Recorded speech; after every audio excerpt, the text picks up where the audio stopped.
Kita pasti punya teman yang selalu bersikap sinis, selalu punya komentar pedas pada apapun, tidak percaya ke orang lain, selalu mengejek apapun, siapapun, dan dimanapun, mencemooh prestasi orang lain, meremehkan perubahan dunia, atau mungkin mengatakan Indonesia emas tidak akan tercapai, dan yang lainnya. Sebenarnya, akar dari sikap ini memiliki sumber yang lebih dalam dan lebih filosofis. Satu orang gila, dan mungkin salah satu paling jenius di Yunani saat itu, yang tidak punya rumah dan hidup di dalam tong, buang air dan masturbasi di depan umum, tidak memiliki pakaian dan tidak pernah mandi. Dia adalah si sinis sejati, Diogenes. Bahkan banyak cerita beredar dikatakan bahwa di masa tuanya, ketika Alexander yang Agung, pemimpin hampir seluruh dunia saat itu, sudah lelah mencari-cari mengenai orang hebat, orang jenius yang lebih hebat daripada gurunya sendiri, Aristoteles, dan akhirnya mereka bertemu. Ketika bertemu, Alexander menawarkan apapun yang bisa dia berikan kepada Diogenes. Harta, tahta, wanita, atau apapun itu. Diogenes alih-alih meminta sesuatu hal yang mungkin kita inginkan, dia justru menjawab, "Minggirlah, kau menghalangi matahariku." Terlepas dari apakah pertemuannya dengan Alexander nyata atau tidak, ini membuat kita berpikir, apa sebenarnya yang diinginkan oleh manusia dalam kehidupannya? Apakah dengan memiliki semuanya seperti Alexander, atau bebas dari segalanya seperti Diogenes? Pencapaian eksternal seperti Alexander, atau internal seperti Diogenes? Ambisius atau sederhana? Siapa sebenarnya yang lebih bahagia di sini? Siapa yang lebih menghidupi kehidupannya? Mungkin saja kita tidak tahu jawaban pastinya apa, tapi salah satu perasaan yang muncul dengan kuat di sini adalah sebuah perasaan bahwa ada semacam pemikiran bahwa mungkin saja semua norma sosial, semua yang dianggap baik oleh masyarakat, dan semua ketentuan yang mereka tetapkan untuk dunia ini adalah palsu. Ada semacam perasaan sinis yang muncul di hati kita.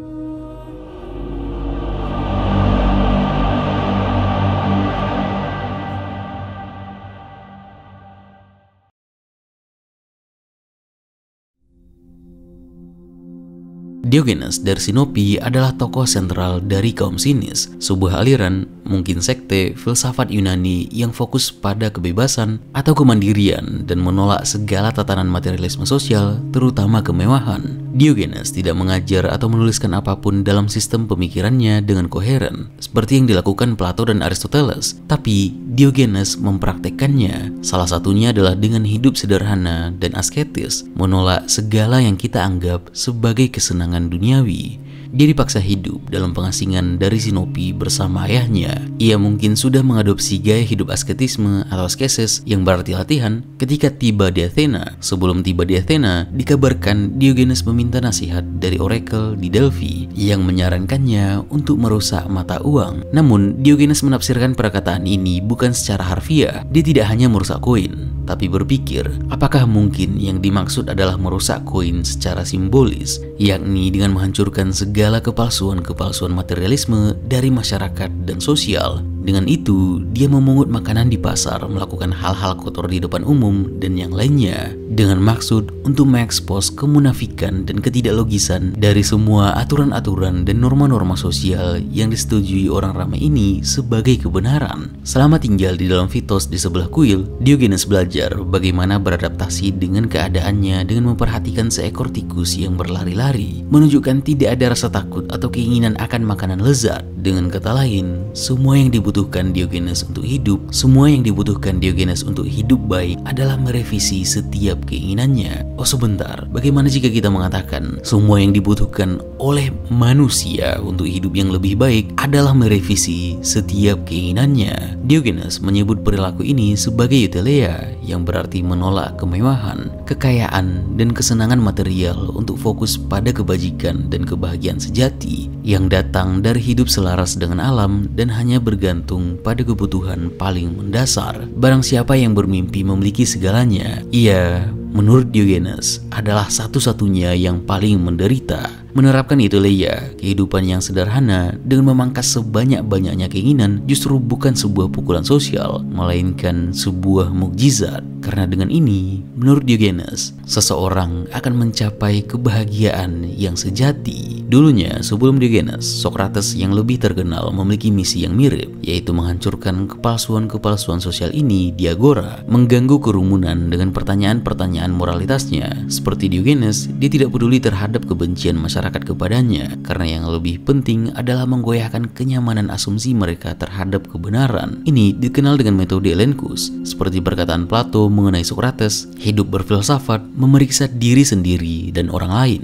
Setiap perilaku tidak bisa lepas dari konsekuensinya. Begitu juga dengan Socrates yang memiliki hubungan erat dengan kaum muda. Suatu hari dikisahkan oleh Xenophon, Socrates mengenal anak muda yang cerdas dan tangguh, namun potensinya dihalangi oleh ayahnya, seorang bangsawan yang hanya memerintahkannya untuk belajar bisnis dan politik seperti ayahnya. Socrates mendengar keluhan tersebut dan mencari Anytus, seorang bangsawan, sambil menyandarkan bahunya di kolom Korinthian. Tanpa basa-basi, dia menggerutu. Ada seorang pria yang dipenuhi dengan kebanggaan karena berpikir bahwa dia telah mencapai suatu hal yang besar dan mulia, karena dia dihormati oleh negara dengan jabatan tertinggi. Aku mengatakan bahwa dia tidak boleh membatasi pendidikan putranya untuk bersembunyi. Anytus geram sampai mengepalkan tangannya, berbicara kepada Socrates untuk berhati-hati, karena orang bisa lebih mudah berbuat kasar daripada baik di Athena. Sangat jelas bahwa dia sedang mengancam Socrates dengan serius. Tidak lama terjadi konspirasi besar di mana Socrates dituduh oleh Anytus, Meletus, dan Laikon bahwa dia merusak kaum muda dan melakukan bid'ah karena tidak menghormati para dewa, dan di pengadilan dia dihukum mati. Socrates sebenarnya sangat ingin untuk membumikan etika atau moralitas di Athena, bahkan sampai ia meninggal. Tapi masyarakat Athena sangat percaya dan berpegang teguh pada konsep pietas atau kesalehan terhadap para dewa, yang menurut mereka adalah puncak dari segala moralitas. Tidak ada yang melebihi itu. Socrates bertanya kepada Euthyphro, karya Plato, dengan dilema Euthyphro. Apakah sesuatu itu benar karena diperintahkan oleh para dewa, ataukah para dewa memerintahkan sesuatu karena itu benar? Implikasinya adalah, yang pertama, jika sesuatu dianggap benar hanya karena diperintahkan oleh para dewa, berarti itu membuat moralitas tampak sewenang-wenang, tergantung kehendak para dewa. Jika para dewa memerintahkan sesuatu karena itu sudah benar, maka itu berarti ada standar moral yang lebih tinggi dari para dewa itu sendiri, dan berarti standar moral atau kebenaran tidak berasal dari mereka. Inilah yang dilakukan oleh Socrates selama hidupnya, mencoba untuk memindahkan tanggung jawab dari moralitas bukan dari para dewa yang penuh dilema, tapi berdasar pada pemikiran dan alasan dari masyarakat itu sendiri, dan akan terus dia lakukan bahkan di pengadilan menuju kematiannya. Namun, kematiannya tidak menghentikan metode anehnya ini. Diogenes mengambilnya dan meneruskannya dengan lebih ekstrim dan nyeleneh. Sampai-sampai Plato, murid dari Socrates, mengatakan bahwa Diogenes adalah Socrates versi gila. Socrates mengidentifikasi dirinya sendiri sebagai pengganggu atau miops. Namun Diogenes lebih parah, disebut orang-orang dengan anjing atau kinikos karena gaya hidupnya yang tidak wajar dan kasar, mirip-mirip seperti anjing. Memang awalnya ini adalah hinaan masyarakat yang merasa terganggu dengan perilakunya yang tidak peduli terhadap norma sosial. Namun dia justru membalas dengan mengatakan bahwa anjing justru adalah makhluk bijaksana karena hidup dengan cara alami, tanpa rasa malu, dan dapat membedakan antara teman dan musuh. Diogenes memang seperti anjing, dan bersamanya norma-norma, konvensi sosial, moralitas umum, semuanya digigit dan semua orang digonggongi. Meskipun sebenarnya ada ironi di sini. Ketika suatu kali Diogenes memungut makanannya yang hanyut di sungai Eridanos, orang-orang di Agora malah menatap Diogenes mirip seperti anjing yang sedang menatap tuannya. Diogenes si anjing sering membuat kerusuhan filosofis di hampir semua tempat yang pernah dia singgahi, termasuk di Agora. Dia tidak pandang bulu siapapun yang menurutnya bertindak buruk, yang biasanya diasosiasikan dengan seorang Philopletias, orang yang terbuai dengan harta.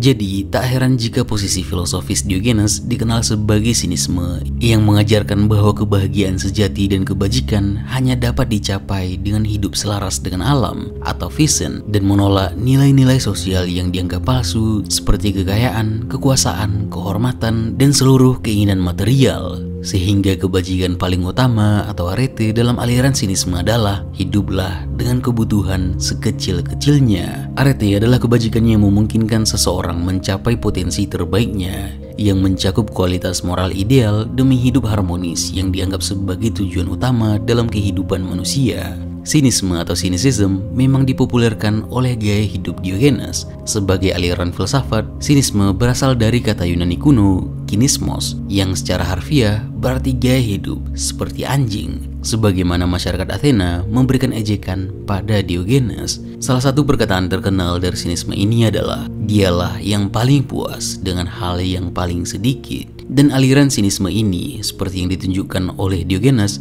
hidup non-konvensional dan asketis, menolak hedonisme yang mencari kesenangan tubuh dan materialisme yang mencari kesenangan dari kepemilikan material, menolak keduanya yang merupakan kesenangan duniawi. Mereka sengaja meninggalkan harta, memiskinkan diri secara sukarela, dan ingin membuktikan bahwa kepemilikan hanyalah konsep yang dibuat manusia dan bukan hal yang memang benar-benar harus dimiliki untuk bahagia. Oleh sebab itu, para sinis sangat menjunjung upaya pembebasan dari ilusi atau yang mereka ucapkan sebagai typhos yang merupakan ciptaan manusia. Mereka juga menolak paideia atau pendidikan formal di institusi seperti akademia milik Plato atau nantinya Stoa yang didirikan oleh Zeno. Bagi para sinis, filsafat dianggap sebagai bios atau seni dalam menjalani hidup, yang berarti filsafat adalah mempraktekkan filsafat itu sendiri, jadi tidak bisa dan tidak seharusnya diajarkan di sekolah-sekolah formal. Ini menjadi eksistensi para sinikal ini sebagai manifestasi nyata dari komitmen mereka terhadap filsafat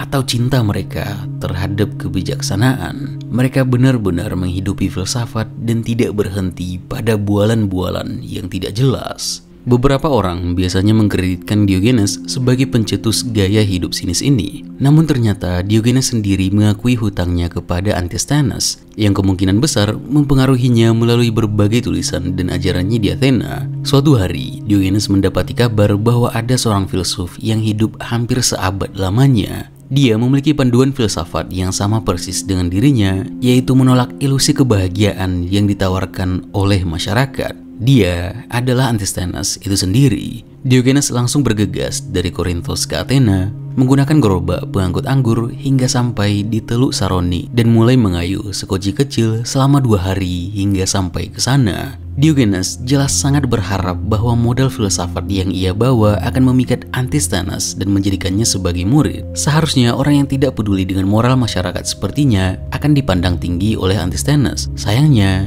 dia tidak peduli kepada Diogenes, terutama setelah melihat penampilannya yang menyeramkan. Anehnya, Diogenes begitu keras kepala tidak mau beranjak sejengkal pun untuk pergi dari sekolah Sinosarges milik Antisthenes. Sampai-sampai Antisthenes melayangkan pukulan dengan tongkat kepadanya. Namun bukannya lari terbirit-birit, Diogenes justru mengatakan, "Tuan tidak akan menemukan kayu yang cukup keras untuk membuatku pergi selama aku pikir Tuan memiliki sesuatu untuk dikatakan." Dan pada akhirnya, kegigihannya berhasil membujuk Antisthenes, dan sejak saat itu dia adalah salah satu murid dan suksesor terbaik yang dimilikinya. Setelah kematian Antisthenes, disitulah petualangan filsuf tanpa rasa malu ini dimulai. Diogenes melanjutkan perjalanan hidupnya sebagai filsuf nomaden, dan karena sudah terlanjur menjadi warga Athena gelandangan, dia terus-menerus mengejek kebiasaan dan tradisi masyarakat Yunani yang hipokrit dan penuh dengan kepalsuan ini. Dalam salah satu perjalanannya, dia bepergian melintasi wilayah Yunani dalam perjalanan laut, namun ia ditangkap oleh bajak laut yang sebenarnya cukup aneh di dunia kuno, terutama di wilayah Aegea dan sekitarnya. Namun karena ini, Diogenes dibawa ke pasar budak dan dijual,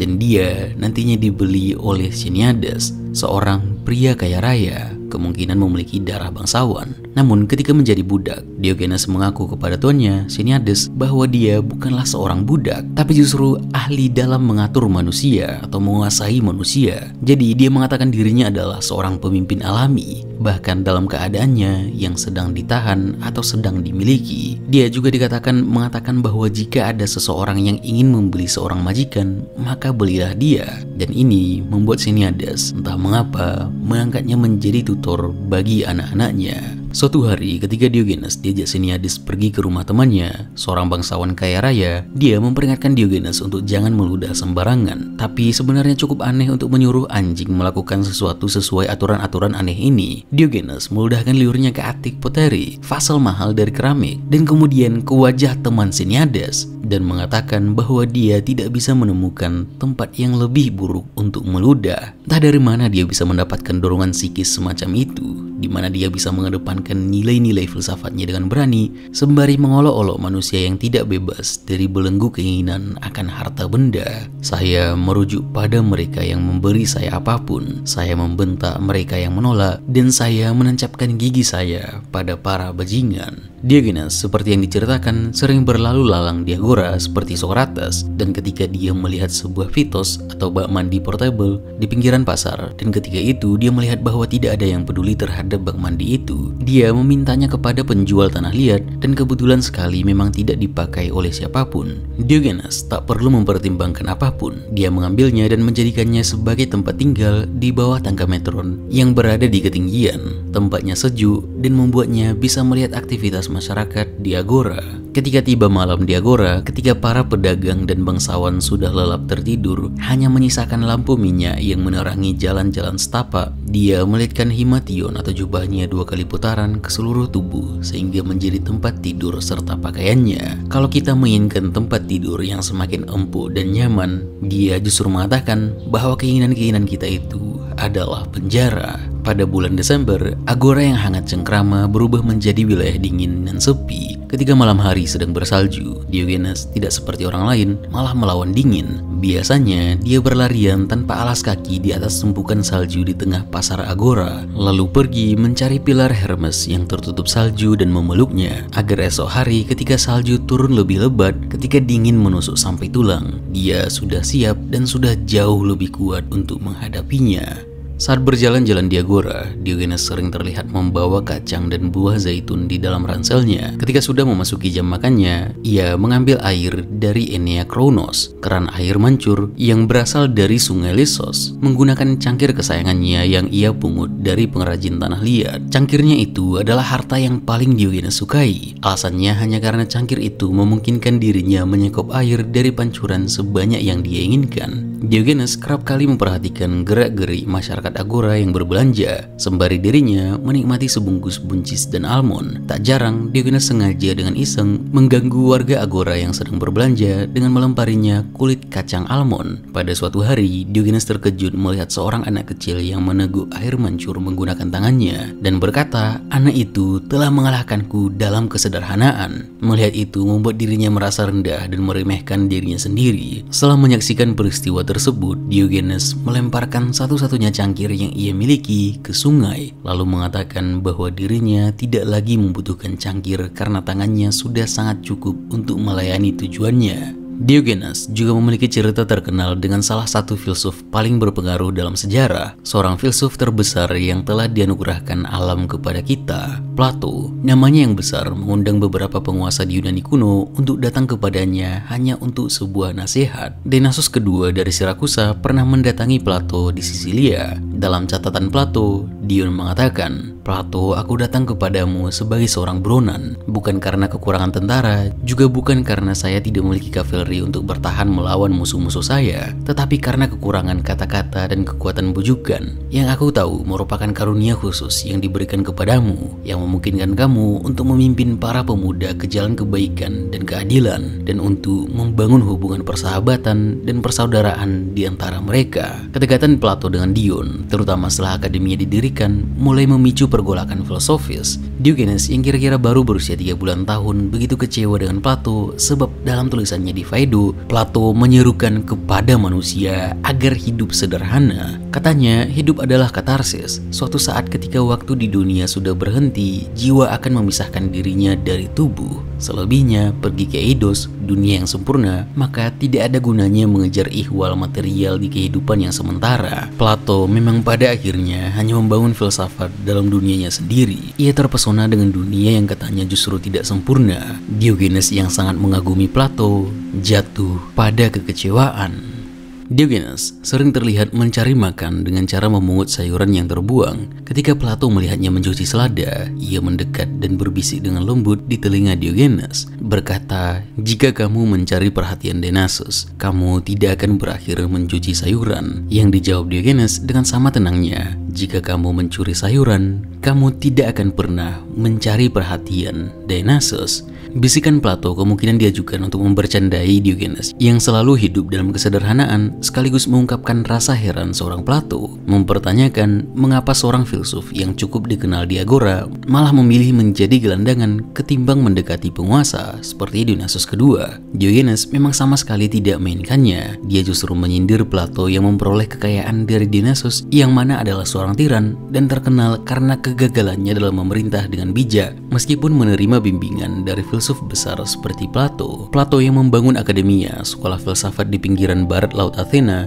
sebagai institusi pendidikan, menurut Diogenes telah mencari uang dari filsafat dan telah membuat kasta baru dalam masyarakat yang seharusnya setara, seperti yang dicita-citakan oleh Plato sendiri dalam Politeia atau Republik. Biarkan orang lain memuji keadilan dan mengecam ketidakadilan, karena keadilan adalah salah satu kebaikan tertinggi. Dalam prakteknya, akademia justru menjadi sarana pendidikan bagi para bangsawan dan pengusaha, bukan untuk siapa saja. Beberapa murid Plato yang berasal dari kalangan bangsawan dan pengusaha kaya meliputi yang pertama, Aristoteles, salah satu murid paling terkenal Plato yang berasal dari keluarga terkemuka di Stagira. Ayahnya adalah seorang dokter kerajaan bagi Raja Amintas dari Makedonia. Dion dari Sirakus adalah seorang bangsawan dan saudara ipar dari tiran Sirakus. Dionysus pertama, ia adalah pengusaha kaya dan pendukung gagasan Plato tentang pemerintahan ideal di kota tersebut. Speusippus, keponakan Plato dan penerusnya sebagai kepala akademi, yang juga berasal dari keluarga kaya dan berpengaruh di Athena. Xenocrates, murid Plato yang juga berasal dari keluarga kaya di Chalcedon. Setelah Speusippus, ia menjadi kepala akademi. Ihwal tersebut tidak sejalan dengan ide Plato, sehingga Diogenes mendatangi rumah mewah Plato di Kolytus, meneriakinya dan mengejeknya bahwa Plato hanya menulis dan tidak sama sekali mempraktikkan filsafatnya. Lalu Diogenes menginjak-injak karpet atau Phrygian Plato yang berwarna merah indah yang diimpor dari Anatolia, Turki. Sambil meracau, Diogenes berkata, "Inilah bagaimana aku menginjak-injak kesombongan Plato." Plato yang geram membalas, "Betapa besar kesombongan yang kau tunjukkan, wahai Diogenes, ketika kau berpikir bahwa kau sama sekali tidak sombong." Peristiwa ini merupakan kritik Diogenes terhadap ide awal Plato yang mendirikan akademia untuk mengajarkan dan menyebarkan keadilan dan kebenaran pada masyarakat. Namun Plato justru kalap dengan materi dan kekayaan dan membiarkan orang-orang miskin tetap tidak mengenyam pendidikan yang layak, sehingga bagi Diogenes pendidikan formal justru mempromosikan kasta baru dan membatasi kebebasan seseorang untuk belajar. Padahal sebagaimana yang kita ketahui, pendidikan bukan persiapan untuk menjalani kehidupan. Pendidikan adalah kehidupan itu sendiri. Konflik Plato dan Diogenes tidak berhenti sampai di situ. Plato yang sangat menghargai konsep abstrak mendefinisikan manusia sebagai biped atau makhluk berkaki dua tanpa bulu dalam salah satu silabus pengajarannya di akademia,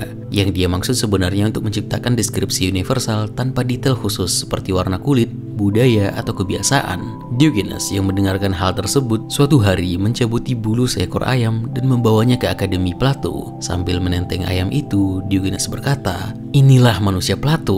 Sambil tertawa terbahak-bahak. Tindakan Diogenes ini membuat Plato jengkel.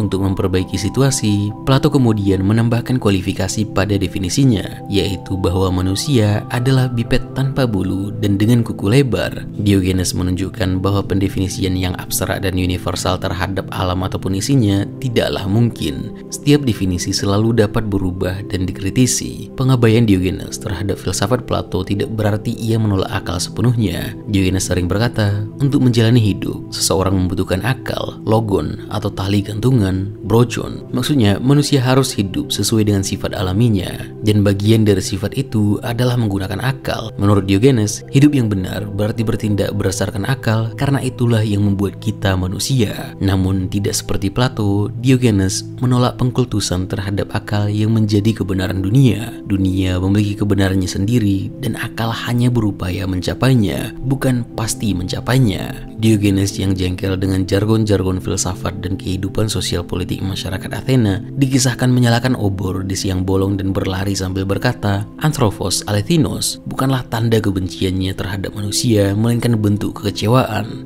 Obor itu adalah simbol untuk memicu kita agar lebih menyadari kemanusiaan kita yang sesungguhnya, bukan sekedar hubungan politis. Setelah mengacak-acak kediaman Plato, Diogenes sering mengikuti sesi dialog di Athena. Suatu waktu, Diogenes mendengarkan ceramah yang sangat panjang durasinya. Ketika pembicara hampir selesai dan menunjuk pada ruang kosong di akhir gulungan kertas atau biblion, Diogenes berdiri sembari berseru kepada para pendengar, "Berani kawan-kawan, ada daratan di depan." Diogenes berniat menyindir sang filsuf bahwa ceramah panjang tentang kebenaran filosofis serta seseorang yang terjebak di luasnya lautan, dan di akhir ceramah daratan sudah terlihat. Kita tidak tersesat lagi. Para filsuf sinisme seringkali menyederhanakan proses pembelajaran dengan cara membatalkan dari tradisi intelektual yang ruwet, menghapus jargon, bahasa abstrak atau istilah-istilah khusus yang bisa membuat orang awam merasa dikeluarkan dari dunia filsafat. Mereka lebih suka menggunakan bahasa yang sederhana dan langsung. Seorang Paresias, orang yang berbicara dengan terus terang, berbicara dengan jujur dan jelas karena mereka percaya bahwa bahasa yang teknis seringkali hanya digunakan untuk menyembunyikan ketidaktahuan dan kebohongan. Ajaran tentang paresia adalah kritik sosial yang dilayangkan Diogenes kepada sekolah-sekolah besar di Yunani kala itu, seperti Akademia, Stoa Poikile, The Garden, dan lainnya, yang menurut Diogenes hanya keren-kerenan jargon tetapi tidak berangkat menuju kebenaran aktual karena lembaga pendidikan telah terkontaminasi kekayaan dan kesombongan. Diogenes sering menyebut dirinya sebagai kosmopolites atau warga kosmos, satu pernyataan yang pada pandangan pertama tampak paradoksal, terutama ketika kita mengingat bahwa hidupnya yang sederhana dan kebiasaannya mengejek norma-norma sosial mungkin berdampak pada ketidakmauannya melabeli dirinya sebagai warga. Tetapi di balik itu, alih-alih membatasi diri pada kewarganegaraan tertentu, Diogenes malah menganggap dirinya sebagai bagian dari tatanan yang jauh lebih besar, yaitu bagian dari alam semesta. Bagi Diogenes, menjadi kosmopolites berarti membebaskan diri dari keterikatan yang dibuat oleh manusia yang cenderung membatasi kebebasan manusia itu sendiri. Dirinya menyebut kosmos sebagai rumahnya memang betul. Mungkin ini karena dirinya tidak pernah memiliki rumah. Namun berbeda dari masyarakat Yunani lain yang sangat bangga dengan julukan Athenaios, bangsa Athena yang maju, Diogenes enggan memilih melebur bersama dunia. Seolah-olah tidak ada satupun tempat di muka bumi ini yang benar-benar bisa menaruh eksistensinya. Kepercayaan tentang kebebasan sejati hanya bisa dicapai jika seseorang melihat dirinya sebagai bagian dari alam semesta, bukan sekedar sebagai masyarakat dari entitas politik tertentu. Baginya, ethos, logos, dan pathos berasal dan tumbuh bersama alam. Anjuran filsafat Diogenes ini tidak muncul begitu saja. Filsuf-filsuf Prasokrates seperti Anaxagoras dan Demokritus juga memiliki ide yang identik, bahwa manusia adalah bagian dari keseluruhan kosmik. Bedanya, Diogenes membawa gagasan ini ke dalam hidupnya sehari-hari secara radikal dan konsisten, menolak kenyamanan, kemewahan, bahkan keinginan dasar manusia untuk diterima oleh masyarakat. Ia hidup di jalan-jalan, tidur di tong, dan makan dari apa yang bisa ditemukan. Semuanya sebagai bentuk perlawanan terhadap nilai-nilai yang diterima secara umum dan dianggap penting oleh orang lain. Baginya, hidup yang dipenuhi dengan keinginan akan status sosial adalah hidup yang tidak layak dijalani. Diogenes seperti filsuf klasik lainnya berupaya menemukan kebebasan sejati, kebebasan yang hanya bisa dicapai dengan menolak semua hal yang tidak esensial dan cuma buatan manusia. Dengan hidup yang sangat sederhana, ia ingin menunjukkan bahwa manusia bisa hidup bahagia tanpa tergantung pada kemewahan atau pengakuan dari orang lain. Jika barangkali ada satu petuah yang turun dari langit, paling tidak beberapa orang sudi untuk mendengarkannya, maka suara itu pastilah berbunyi, "Pergilah kalian ke Sinope, temui orang gila yang hidup di dalam gentong, seorang anjing, hanya berpakaian chiton, hanya itu. Percayalah, penampilannya tidak pernah berubah dari pagi ke pagi. Jangan meminta nasihat, meskipun katanya dia orang yang sungguh bijak seperti Sokrates dan Plato. Saksikanlah betapa si gila, si jenius, si anjing mencintai manusia dengan bertindak sinis dan melawan semua orang yang ditemuinya." Terima kasih